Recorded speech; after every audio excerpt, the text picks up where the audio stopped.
The live TV, सच सबसे आगे। नमस्कार, आप देख रहे हैं द लाइव टीवी और मैं हूं आपके साथ मुनमुन रहमान। मध्य प्रदेश के देवास से एक मामला सामने आ रहा है जिसमें मुस्लिम जनाजे पर हिंदू संगठन के लोगों ने धावा बोल दिया। खबर सामने आ रही है कि मुस्लिम जनाजा निकल रहा था, लेकिन उसी वक्त कब्रिस्तान के बाहर हिंदू संगठन के लोगों ने जमकर तमाशा किया, जिसके बाद शव जो है, मुस्लिम शव जो है, वो 3 घंटे तक सड़क पर ही पड़ा रहा। इसे लेकर क्या पूरा मामला है आपको बताएंगे, लेकिन आपको बता दें कि मध्य प्रदेश के देवास में मुस्लिम कब्रिस्तान के अंदर हिंदू संगठन के लोगों ने मुस्लिम जनाजे को जाने नहीं दिया, जिसके बाद वहां पर जो है तमाम लोग इकट्ठा हुए, पुलिस फोर्स वहां पर तैनात की गई। और इसे लेकर क्या पूरा मामला है, आखिरकार क्यों हिंदू संगठन ने मुस्लिम कब्रिस्तान में मुस्लिम शव को दफनाने नहीं दिया, मुस्लिम जनाजे को अंदर जाने नहीं दिया, इसके बारे में आपको बताते हैं। तो यहाँ पर आपको बता दें कि मध्य प्रदेश के देवास में इस कब्रिस्तान का मसला जो है वो बेहद पुराना है। 2 पक्ष आमने सामने हैं इस कब्रिस्तान को लेकर, हिंदू और मुस्लिम पक्ष। हिंदू पक्ष के लोगों का कहना है कि ये कब्रिस्तान 4 समाज के लोगों का है, लेकिन यहाँ पर मुस्लिम समाज ही कब्जा कर रहा है। मुस्लिम समाज का कहना है कि ये जमीन जो है वो दशकों पुरानी, सालों पुरानी मुसलमानों के नाम ही दर्ज कर दी गई थी और ये कब्रिस्तान मुसलमानों का ही कब्रिस्तान है। लेकिन प्रशासन जो है, प्रशासन और हिंदू संगठन के लोग जो हैं वो हमें इस कब्रिस्तान में शव को दफनाने नहीं देते हैं, बल्कि प्रशासन की मदद से हिंदू संगठन के लोग जो हैं वो अपने शवों को वहां पर जो भी दफनाते हैं, जो भी वहां पर कब्रिस्तान में रखते हैं, उस तरह से जो है वो उसका इस्तेमाल करते हैं। अब इसे लेकर पूरा मामला शनिवार को तब उपज गया जब मुस्लिम संगठन के लोग जो हैं वो जनाजे को लेकर कब्रिस्तान की तरफ जाने लगे। हिंदू संगठन के लोगों को खबर लगी तो वो वहां पर इकट्ठे हो गए और इसे लेकर जमकर जो है वो विवाद हुआ, पुलिस फोर्स तैनात की गई और आपको बता दें कि ये मामला कोर्ट में भी चल रहा है। सबसे पहले आपको बताते हैं कि हुआ क्या है। आप अपनी स्क्रीन पर द मुस्लिम का ट्वीट देख रहे हैं। यहाँ पर द मुस्लिम ने वीडियो भी शेयर किया है, ये वीडियो भी आपको दिखाएंगे। इसमें लोगों का क्या कहना है, दोनों पक्ष के लोग क्या कह रहे हैं, किस तरह से वहां पर कब्रिस्तान में मुस्लिम शव को रोकने के बाद वहां पर जय श्री राम के नारे लगने लगे और हिंदू संगठन के लोग जो है वहां पर जोर जोर से भजन गाने लगे। इसकी तस्वीरें भी आपको दिखाएंगे।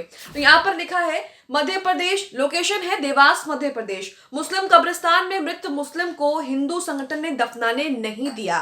द मुस्लिम ने यहाँ पर लिखा है कि इस्लामोफोबिया चरम पर है। जब मुस्लिम पक्ष दफनाने के लिए कब्रिस्तान पहुंचा तो उनका विरोध दलित हिंदुओं द्वारा जय श्री राम और भजन गाकर पुलिस की मौजूदगी में किया और कब्रिस्तान में दफनाने नहीं दिया। यह मुस्लिम कब्रिस्तान 1950 से पहले का है और जिसका मामला कोर्ट में भी चल रहा है। वहीं कोर्ट का इस मामले को लेकर क्या कहना है ये भी समझिए और सुनिए।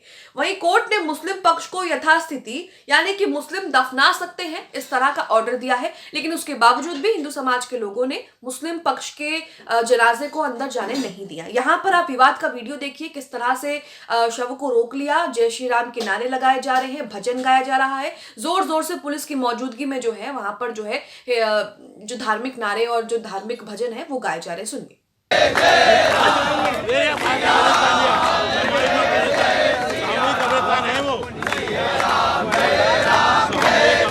तो यहाँ पर आपने ये वीडियो देखा और किस तरह से वहां पर भीड़ जुट गई है, इसकी तस्वीरें भी आप अपनी स्क्रीन पर दिख रहे हैं। किस तरह से दोनों पक्ष के लोग जो हैं वो आमने सामने आ गए हैं।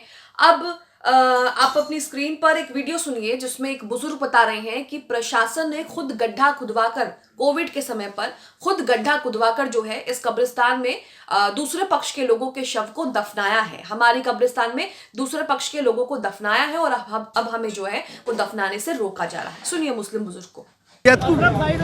प्रशासन लेके जीपीसी से गड्ढा खुदवा के हमारे मंसूरी समाज को खड़े रख के और उस कब्रिस्तान में दफनाया इनने खुद ने, अभी कोरोना के टाइम में। तो मुस्लिम बुजुर्ग को आपने सुना कि वो किस तरह से बता रहे हैं कि ये कब्रिस्तान जो है हमारा। इतना ही नहीं, मुस्लिम पक्ष के लोगों ने कागज भी दिखाए हैं। उनका कहना है कि 1950 से पहले भी ये कब्रिस्तान ही था और अभी भी ये कब्रिस्तान है, लेकिन जबरदस्ती इस पर जो है वो कब्जा जमाया जा रहा है। अब यहाँ पर मुस्लिम बुजुर्ग को फिर से सुनिए जिसमें वो बता रहे हैं कि ये हमारा कब्रिस्तान है, हमारा बोर्ड भी इन्होंने अभी अभी हटा दिया है और अगर वो कहते हैं कि अगर आप अंदर जाएंगे तो अंदर जो इमारत है, अंदर जो कमरे मकान है, उसमें भी आपको साफ साफ दिख जाएगा। वहां पर भी लिखा हुआ है कि ये कब्रिस्तान किस किस के सहयोग से बनी है, यानी कि इनके पास पूरे जो है सबूत है जिससे ये साबित होता है, जिससे मुस्लिम पक्ष ये साबित कर सकता है कि वो कब्रिस्तान उन्हीं की थी, मुसलमानों की ही है, 1950 से पहले भी और 1950 के बाद भी। सुनिए, हमारा कब्रिस्तान है ये, जिसमें हमारे 4 समाज के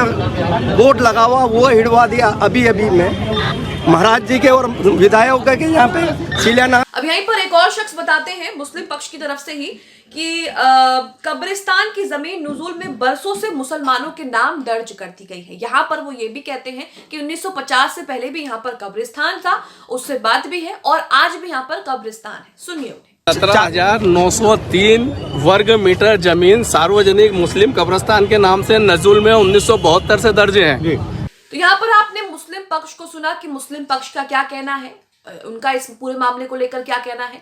अब यहाँ पर हिंदू पक्ष के लोग क्या कहते हैं, वाल्मीकि समाज के लोग, दलित लोग क्या कहते हैं, वो भी यहाँ सुनिए। यहाँ पर उनका कहना है कि ये जो कब्रिस्तान है वो 4 समाज के लोगों का है और लेकिन इस पर जो है वो मुस्लिम समुदाय ही कब्जा कर रहा है, जिससे इन्हें दिक्कत है। सुनिए। का कब्रिस्तान था ईसाइयों का, मुस्लिम का, नाथों का और वाल्मीकि समाज का, और ये चारों समाज पे जैसे इनका भी हिस्सा है, हमारा भी है, और ये हमारे हिस्से। इस पूरे मामले को ट्विटर पर अब्दुल कादिर खान भी शेयर करते हैं। यहाँ पर उन्होंने भी यही वीडियो शेयर करते हुए वही तमाम चीजें लिखी हैं कि मुस्लिम कब्रिस्तान में मृत मुस्लिम हिंदू संगठनों ने दफनाने नहीं दिया। इस्लामोफोबिया अपने चरम पर है। मुस्लिम पक्ष दफनाने के लिए कब्रिस्तान पहुंचा तो उनका विरोध दलित हिंदुओं द्वारा जय श्री राम और भजन गाकर पुलिस की मौजूदगी में किया गया। पत्रिका का आर्टिकल, न्यूज आर्टिकल आप अपनी स्क्रीन पर देख रहे हैं। इस आर्टिकल में बताया जा रहा है कि पूरा विवाद किस तरह से उपजा। साथ ही यहाँ पर यह भी कहा गया है कि 3 घंटे तक शव जो है वो रास्ते पर ही पड़ा रहा, क्योंकि ये सारा तमाशा जो है वो 3-3.5 घंटे चला।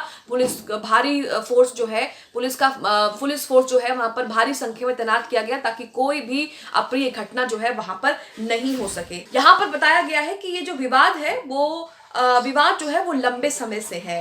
इस क्षेत्र में ईसाई, मुस्लिम, नाथ समाज का कब्रिस्तान व वाल्मीकि समाज का मरघट था। हिंदू समाज जनों का कहना है कि हमारे हिस्से पर दूसरे पक्ष द्वारा कब्जा किया जा रहा है, जैसे कि उन्होंने बताया अभी। वहीं मुस्लिम समाज का कहना है कि वो वर्षों से यहाँ शव दफना रहे हैं। शनिवार को वाल्मीकि समाज और हिंदू संगठन के पदाधिकारियों का कहना था कि पिछली बार निराकरण की बात कही थी लेकिन नहीं हो सका, प्रशासन को निराकरण करना चाहिए। वहीं दूसरे पक्ष का कहना है कि नुजूल में बरसों से ये जमीन हमारे नाम दर्ज है।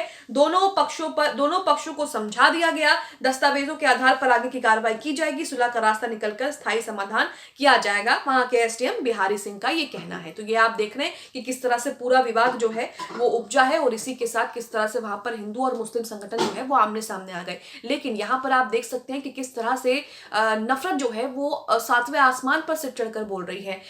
जो शव है वो घंटों तक जो है रास्ते पर ही पड़ा रहा, साइड में ही पड़ा रहा। अगर उस शव को दफनाने दिया जाता कब्रिस्तान में तो उसमें कौन सी बड़ी बात हो जाती। जनाजे को जो है उसमें खलल डाला गया और इसी के साथ किस तरह से जनाजा जब वहां पर ले जा रहे थे तो उस जनाजे को भी बाधित किया, जिसकी वजह से जनाजा जो है वहां पर अंदर नहीं जा सका और इसी के साथ ये पूरा मामला जो है अब सोशल मीडिया पर सामने आया है। आप इस पूरे मामले को लेकर क्या सोचते हैं? जिस तरह से मुस्लिम जनाजे को हिंदू संगठन के लोगों ने बाधित किया, हिंदू संगठन के लोगों ने मुस्लिम जनाजे को कब्रिस्तान के अंदर जाने नहीं दिया, जिसमें मुस्लिम पक्ष का कहना है कि वो कब्रिस्तान उन्हीं की है और उस 1950 से पहले भी उन्हीं की ही थी। आप इसे लेकर क्या सोचते हैं? कमेंट में जरूर बताएं। द लाइव टीवी, सच सबसे आगे।